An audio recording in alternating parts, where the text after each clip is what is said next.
Parole d'expert, et quel bonheur, quel plaisir de vous retrouver pour cette nouvelle édition SIA 2022, l'édition des retrouvailles. C'est vraiment un immense plaisir pour ma part et pour la mission Écoterre France et Territoires Numériques qui organise cette émission que vous retrouverez chaque jour, aujourd'hui à dimanche prochain, de 14h50 à 15h20, hall 2.2, c'est ici que ça se passe et nulle part ailleurs. Tout au long de cette semaine, nous allons évoquer l'urbanisme et l'agriculture aujourd'hui notamment, circuits courts et commerce de proximité, nouvelles technologies, bien-être dans le monde rural et périurbain, mobilité dans le monde agricole et rural, alimentation, avec aussi une petite nouveauté, la question du jour. La question du jour, nous aurons cette semaine Quentin Lemiestre qui va nous parler de thé, de bière, de bioéthanol. Nous aurons Mireille Grand qui va nous parler du café, les bienfaits du café aussi, et peut-être un peu les méfaits. Marion Hennequin qui va nous parler du champagne. Et aujourd'hui, nous avons en plateau Elisa Van Witt qui va nous parler de microbrasserie. Elisa, bonjour. Bonjour, merci Alain. Merci à vous. Et alors aujourd'hui, tout de suite, et tout d'abord, je tiens à remercier Quentin Lemiestre qui m'a aidé, qui a préparé même tous ces plateaux que nous allons retrouver tout au long de la semaine. Un grand merci aussi à, bien évidemment, Village Semences by Semae, et puis la direction technique. Vous les connaissez, les émotionneurs, ils sont là, ils sont de partout. Ils sont brillants et ce sont vraiment de bons compagnons et ça rassure pour mener à bien toutes ces émissions tout au long de la semaine.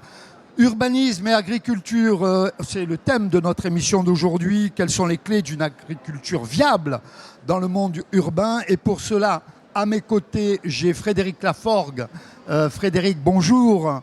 Bonjour. Merci d'avoir répondu à notre invitation. Frédéric, vous êtes maire de Castelnau-le-Lez, vice-président de Montpellier Méditerranée Métropole et conseiller régional d'Occitanie. Vous allez nous parler de la préservation agricole et la maîtrise de l'urbanisation, notamment sur votre territoire, et puis aussi les aides qui ont été mises en place à destination des agriculteurs pendant cette crise sanitaire.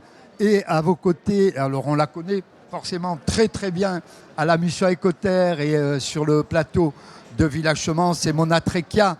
On commence vraiment à être de grands habitués. Mona, merci d'avoir répondu à notre invitation.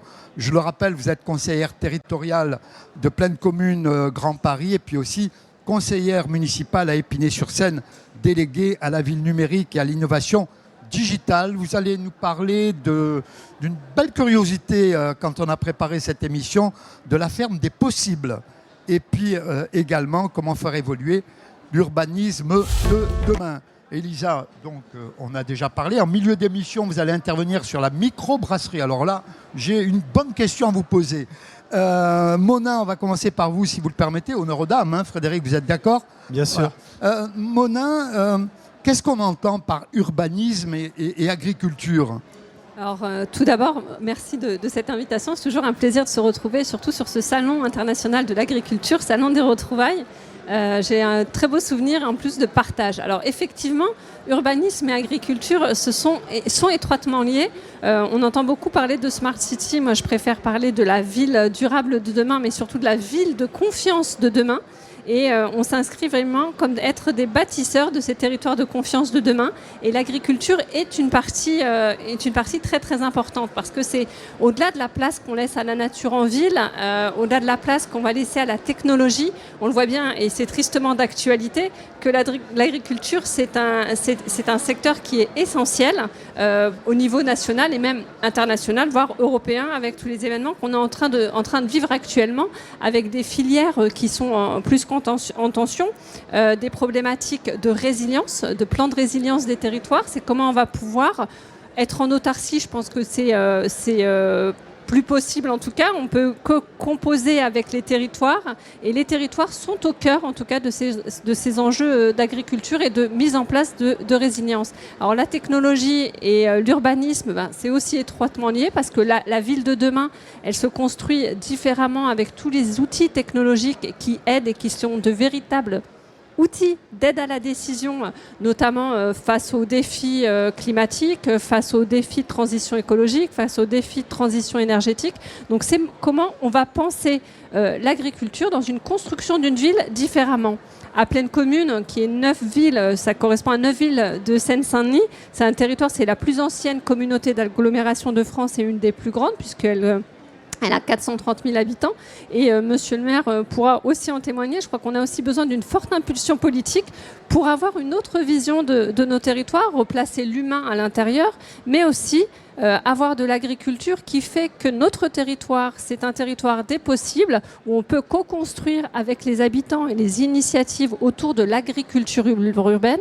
Je crois qu'on est passé dans une phase historique, qui était donner un nouveau paysage à nos villes, faire entrer la nature en ville, mais aujourd'hui on est dans une phase où l'agriculture urbaine, on a quelques centaines de projets d'agriculture urbaine à l'échelle de notre territoire. La crise épidémique, elle nous a appris à penser autrement et à bâtir la ville autrement. La bâtir en se basant sur nos forces vives. On a vu émerger un certain nombre d'initiatives.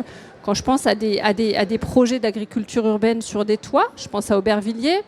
On est passé effectivement à mettre en place des stratégies pour permettre aussi au bio, après cette phase où le bio est entré dans toutes nos écoles et a permis aussi d'avoir cette visée éducative, on est entré dans une phase où les métiers de l'agriculture, au travers de projets d'agriculture urbaine, sont des véritables champs à explorer.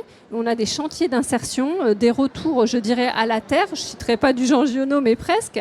On est vraiment sur une nouvelle vision de l'agriculture. Et comment faire entrer ces nouveaux métiers? Parce qu'on parle souvent de métiers de demain, mais les métiers de l'agriculture sont aussi des métiers de demain. Et surtout, faire entrer ces fameux circuits courts dans de nouvelles manières de consommer.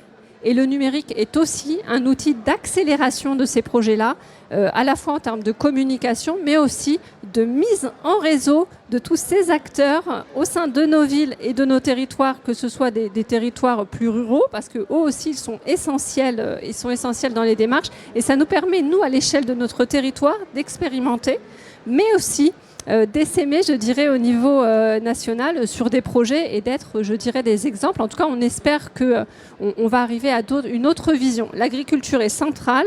On en discutait avant l'émission par rapport à l'actualité. On s'aperçoit qu'aujourd'hui, on a des filières qui sont en danger, comme la filière volaille et porcine. Donc on a des vrais enjeux et surtout il faut qu'on travaille pour que nos populations, et on fait des études sur des plans alimentaires justement pour permettre au plus grand nombre d'accéder, lié au pouvoir d'achat, lié à accéder à une meilleure alimentation. Comme je disais il y a quelque temps, la santé passe aussi par notre assiette. Alors Mona, vous parliez d'impulsion politique et là je me tourne vers Frédéric. Frédéric, comment préserver l'hectare agricole tout en maîtrisant l'urbanisation? Ça, c'est une question qui n'est pas facile quand on est un responsable politique aussi, comme vous, notamment à Castelnau-le-Lez. C'est tout d'abord un enjeu politique, mais après, il faut passer au côté pragmatique. Et le côté pragmatique, on est obligé de passer par des textes d'urbanisme. Et ces textes d'urbanisme, c'est d'abord le schéma de cohérence territoriale d'une métropole, comme celle de Montpellier. Et puis vous avez le chapeau inférieur, c'est le PLUI, le plan local d'urbanisme intercommunal. Et là, vous faites la traduction à travers des textes. Pour la ville de Castelnau, on avait tout le secteur sud qui était urbanisé avant le SCOT de 2019. Et là, la volonté politique, c'était déjà de sanctuariser 56 hectares sur 130. Et puis comme on est un peu joueur à Castelnau, on a voulu aller au-delà des 56 hectares. On avait une demande de la Chambre d'agriculture, c'était de sanctuariser 100 hectares sur toute la métropole. Et aujourd'hui, ce pari, on le relève. Ces 100 hectares, on va les faire à Castelnau. C'est une véritable agriculture urbaine. Or nous, bien sûr, avec de la viticulture, mais aussi un côté agricole. Et ce secteur est à côté d'enjeux aussi d'entreprises liées au numérique, puisque juste à côté, j'ai Ubisoft, CGI, Predict, Atos, voilà des entreprises du numérique. Et on fait ce pari d'avoir un quartier qui soit complètement en lien direct bien sûr avec du circuit court, mais aussi des défis qu'on s'est lancés avec un écoquartier, où là on a créé un des plus grands jardins partagés de France, avec 6200 mètres carrés de jardins partagés, que les gens du quartier animent. Donc ça aussi, ça fait partie du côté pragmatique qu'on doit mettre en place et de cette politique du 21e siècle. Alors on reviendra bien évidemment sur Castelnau-le-Lez, sur aussi Mona, sur la ferme agricole urbaine, ça m'intéresse. Mais tout d'abord, je vous l'avais annoncé, on va passer à la question du jour. Jingle.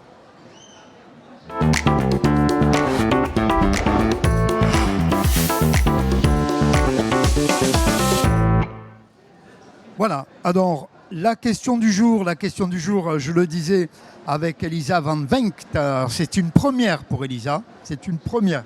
Voilà, elle a bien répété, elle a bien travaillé, son micro est ouvert, c'est ça ? Je crois. Voilà, il est ouvert. Alors, j'entends beaucoup parler de microbrasserie. Or, qu'est-ce que la microbrasserie ? Eh bien, la microbrasserie, et notamment la microbrasserie en Normandie, je m'y suis intéressée habitant actuellement sur le Havre, parce qu'on dispute beaucoup de choses à la Normandie. On dispute l'origine du cidre ou même le Mont-Saint-Michel. Ouais. Mais s'il y a quelque chose qu'on ne conteste pas, c'est qu'il y pleut. Beaucoup. D'accord. Et avec autant d'eau et un peu d'orge, c'est vrai que ça aurait été dommage de ne pas ajouter la bière aux alcools locaux déjà nombreux, certes. Mais oui, parce qu'en Normandie, ces dernières années, il se développe un artisanat qui est finalement pas si nouveau, mais donc la microbrasserie. Et vous me demandiez, Alain, qu'est-ce que c'est la microbrasserie ? Oui. Eh ben, il s'agit d'une petite brasserie artisanale. D'accord. Vraiment, ça peut être soit à l'échelle locale, ça peut être même un bar qui produit sa propre bière. Parce que la bière, finalement, en plus d'être le plus vieil alcool du monde, on a les premières traces qui viennent de Mésopotamie, quand même. C'est aussi faisable assez facilement. On l'a dit, c'est de l'eau, du malt, de l'orge, du houblon. C'est simple, efficace. C'est aussi très facile à faire, comme on peut le voir sur les kits qu'on peut trouver aujourd'hui en supermarché pour faire sa propre bière et qui font tout à fait accessoirement des bons cadeaux pour les oncles. D'accord. Mais il s'agit au-delà de ça d'un mouvement national. Entre 2013 et 2019, on a vu le nombre de microbrasseurs plus que tripler. On est passé de 504 à 1650 microbrasseries, dont entre 60 et 100 se trouvent à l'heure actuelle en Normandie. Et chaque année, ces microbrasseries prennent de la part de marché sur les gros faiseurs comme Heineken ou Kronenbourg.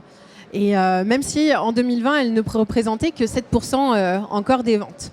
En même temps, lorsqu'on sait que la consommation par an par Français, c'est 30 litres de bière par an, ce qui en fait le deuxième alcool après le vin, c'est vrai que ça aurait été dommage de se priver d'une part du gâteau.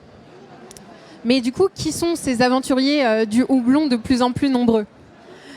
Flambeau familial de génération en génération, ou bien leur reconversion réussie entre copains. Du doctorat en physique nucléaire à la reconversion après la restauration. Il y a vraiment autant d'histoires que de microbrasseries en Normandie. Quatrouche dans l'Eure, on a la Biergerie à Caen, la Vraie Bière au Havre. Le point commun de toutes ces entreprises, c'est qu'elles ont commencé par la rencontre entre des passionnés de la bière, toujours à la recherche de la meilleure recette. Et le fait d'être petit, ça permet à ces nouveaux représentants du terroir de s'amuser à faire redécouvrir la bière et toutes ses variétés, en se basant, sur des recettes classiques, mais aussi en se permettant de faire des recettes éphémères au fil des saisons. D'accord. Et ils en créent vraiment une vraie fierté locale. D'accord. Parce que les Français et les Normands aiment bien acheter local. Elle est vraiment accrochée à la Normandie, c'est votre territoire. Je ne m'en remets pas. D'accord. Ça sera la Normandie avant tout, même si je crois que le Sud aussi a eu une belle augmentation de microbrasserie, oui. C'est ça. Je confirme. Il y a une belle croissance. Mais avec, Elisa, permettez-moi, mais surtout avec modération, il faut bien le dire. Toujours. Toujours avec modération. C'est comme pour le vin, il faut déguster. Le vin, ne pas le abuser. champagne, etc. etc. Je vous laisse conclure, Elisa. Et c'est vrai que la crise du Covid n'a pas été évidente pour ces artisans, parce que c'est vrai que le fait que les bars ferment et même que beaucoup d'événements soient annulés ont fait qu'une grande partie de la production en fût a été justement perdue. Et pour autant, beaucoup ont réussi à survivre à la crise en changeant de mode de production. Certains, comme Quatrouche, ont fait le choix de la grande distribution, et vous pourrez les retrouver dans vos supermarchés. Et d'autres, par exemple, comme la brasserie de Laudon, ont décidé de mettre en place des circuits courts et du local, et donc permettent en fait de faire vivre toute une économie locale autour de la bière. Maintenant, comment est-ce qu'on explique cet engouement ? Principalement parce que, comme on le disait, les Français s'attachent de plus en plus à vérifier ce qu'ils mettent dans leur assiette. Selon une étude de 2020, on parle de 64% des Français qui assurent privilégier les produits locaux lors de leurs courses, dont 34% qui ont fait des changements radicaux dans leur alimentation pour des raisons liées soit à l'éthique, soit à l'environnement, soit aux ingrédients qui composent ces produits. Donc, finalement, que des bonnes raisons de se retourner vers la bière artisanale. Et c'est pas le choix qui manque. On parle de blonde, de rousse, d'ambrée, d'IPA, de la triple, de la stout, de la lager, de la ale, de l'aromatisé, de la compagnie au picon, du 0 degré pour ceux qui font le dry January ou du 12 degrés pour les aventuriers. Il y en a vraiment pour tous les palais, pour toutes les bourses et pour toutes les humeurs. C'est local, c'est humain et c'est en pleine expansion. Et les microbrasseries ont l'air d'avoir de beaux jours devant eux et en tout cas, on est content en Normandie de les soutenir. Elisa, merci. Alors, Merci. Vous l'avez compris, local, consommer local. Voilà, on revient en plateau, on était en plateau, mais on revient à nos invités. Elisa, vous pouvez intervenir aussi Merci. quand vous le désirez. Mona, en préparant cette émission, vous m'avez parlé d'une bien intéressante ferme agricole urbaine, une ferme pédagogique et d'insertion, c'est ça ? Votre territoire est toujours un territoire très, je vais dire, novateur. Oui, c'est dans l'ADN. D'ailleurs, on a une microbrasserie à Épinay-sur-Seine. On a la bière d'Épinay-sur-Seine qui est installée à Fabrique Bagné, qui est un incubateur qui a été mis en place avec une forte volonté, encore une fois politique.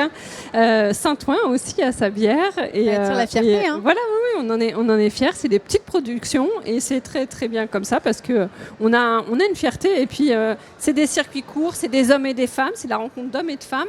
Et c'est ce qui fait peut-être l'ADN de notre territoire et qui fait qu'on est un territoire très novateur. C'est que derrière tous les projets, on a une envie très humaine, une rencontre d'hommes et de femmes qui viennent d'univers différents. Vous l'évoquiez dans votre chronique, ça part du grand chercheur au simple passionné ou alors une famille qui décide de s'engager dans un projet.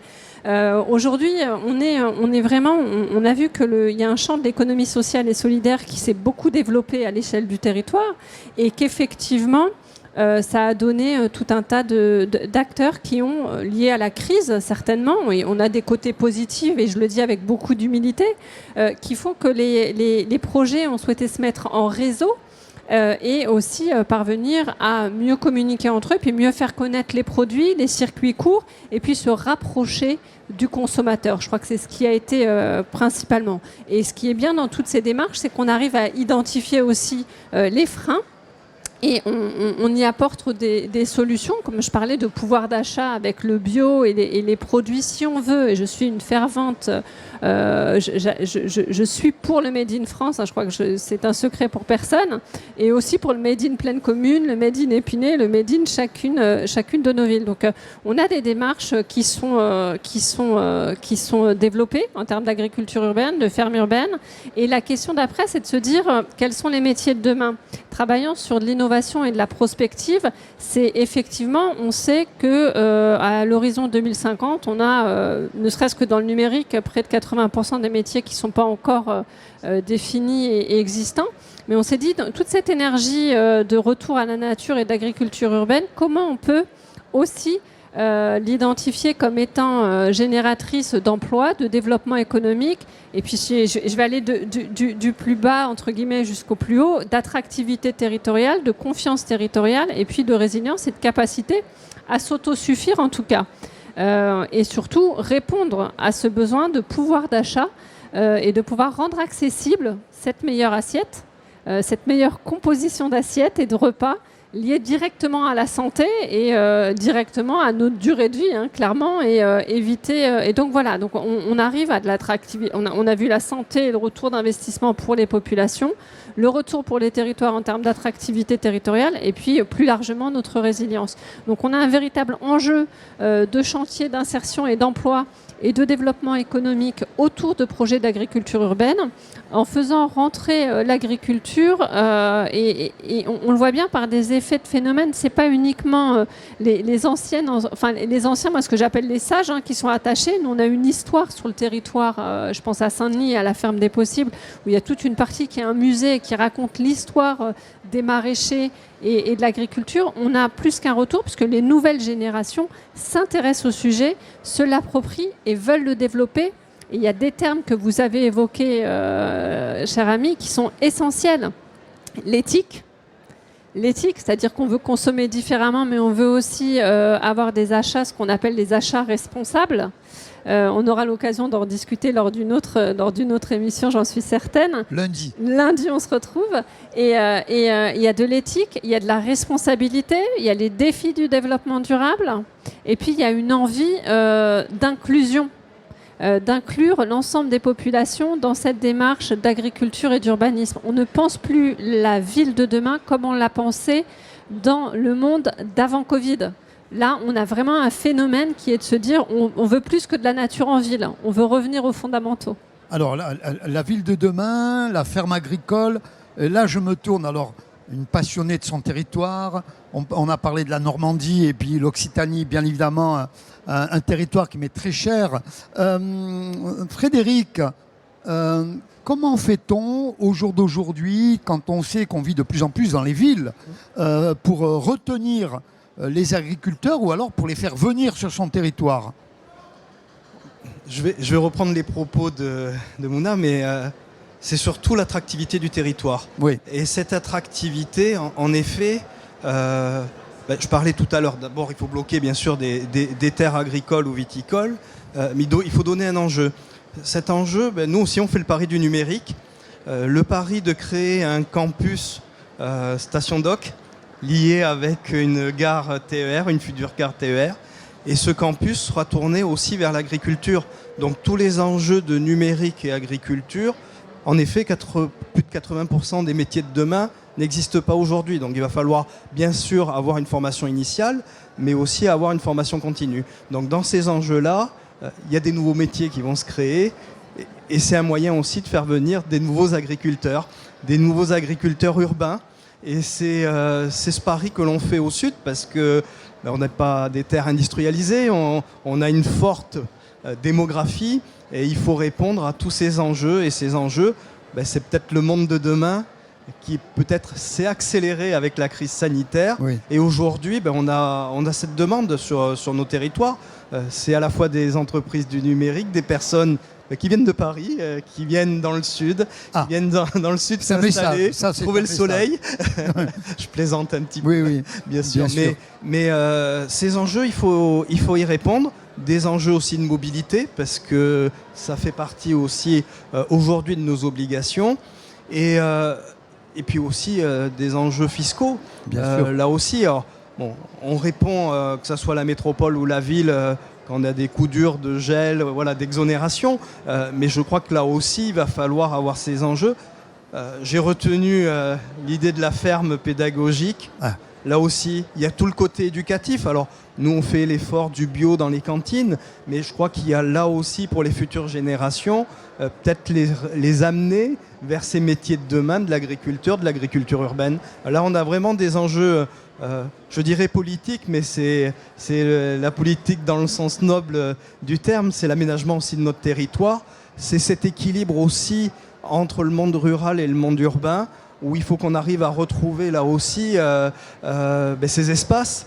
La densification de nos métropoles aujourd'hui passe plus par l'étalement, mais on essaye de retrouver, et c'est le cas moi sur Castelnau, sur 130 hectares en bloqué 100 pour l'agriculture et la viticulture et en garder 30 pour l'activité économique et bien sûr du logement sur le sud de la commune, je laissais lâcher à l'urbanisation, je doublais la population en 5 minutes. Donc voilà, les enjeux, ils sont là aujourd'hui et je pense que c'est sur tout le territoire métropolitain. Alors, quand on parle d'enjeux, on parlait de circuits courts. Elisa a parlé aussi de circuits courts. La microbrasserie, c'est ça. Mona parlait de circuits courts aussi. Et vous, c'est la grange urbaine. C'est un exemple à Castelnau-le-Lez. C'est un projet ou alors ça a été... Alors, c'est un projet qui devient une réalité. Voilà, parce qui devient une réalité. Le premier projet a été de créer un verger. Ce verger qui, au moment du SCOT était quand même constructible. Il aurait pu y avoir des immeubles. Donc on a bloqué pour qu'il reste un verger. Et aujourd'hui, on va avoir une grange éphémère. C'est-à-dire que cette grange va être le lien entre le verger et le circuit court avec les habitations du quartier Eureka. Et puis on a un immeuble qui va se construire où on va avoir du co-living, du coworking, un rooftop justement avec... sûrement une microbrasserie qui pourra s'installer et puis du circuit court. Et l'idée, c'est cette grange éphémère venir au rez-de-chaussée de cet immeuble pour pouvoir donner lieu à des circuits courts et un lien direct, et bien sûr un lien direct avec les futurs 100 hectares qui seront réservés à l'agriculture et à la viticulture. Alors une autre vision du monde urbain, du monde agricole. Et cette vision du monde urbain et du monde agricole se mélange entre ces deux mondes, entre guillemets, qui ont tendance de plus en plus à se rejoindre. Est-ce qu'on peut le retrouver dans la ville de confiance de demain, Mona ? Oui, je pense que l'innovation, l'agriculture, l'urbanisme, c'est des choses qui sont complètement compatibles. Je pense qu'effectivement, on a une volonté politique dans le sens noble du terme, qui est, moi je le vois avec le président Hanotin, l'ensemble des 9 maires, des 9 villes qui sont et qui fondent le territoire. Il y a une véritable envie, en tout cas, d'aller vers cette ville de confiance de demain. La ville de confiance de demain, elle passe par la confiance que les citoyens ont vis-à-vis de leurs élus et vis-à-vis des choix stratégiques qui en sont faits. Donc trouver cette conjugaison, elle est primordiale et elle est aussi dans la confiance envers tout ce qui est de l'ordre de l'attractivité et du développement territorial, dans les investisseurs, avec les acteurs économiques et puis tout l'ensemble des associations et surtout de ces hommes et de ces femmes qui sont et qui fondent et qui font les territoires. On le voit bien que derrière tout ça, je parlais de l'ère de l'humain vers l'humain, mais la ville et les territoires de confiance, c'est se sentir bien, pouvoir bien manger, pouvoir être éduqué, être en sécurité, et puis surtout donner du sens à toutes les actions. Et c'est ce qu'il faut en impliquant, je le dis souvent, en impliquant les citoyens, les acteurs économiques et les acteurs des territoires. Monsieur le maire citait le PLUI. Parce que tout ça atterrit quand même avec des choses très pragmatiques et des livrables très officiels. Plaine Commune a fait le premier PLUI de la métropole, co-construit avec l'ensemble des acteurs. Donc on est dans ça.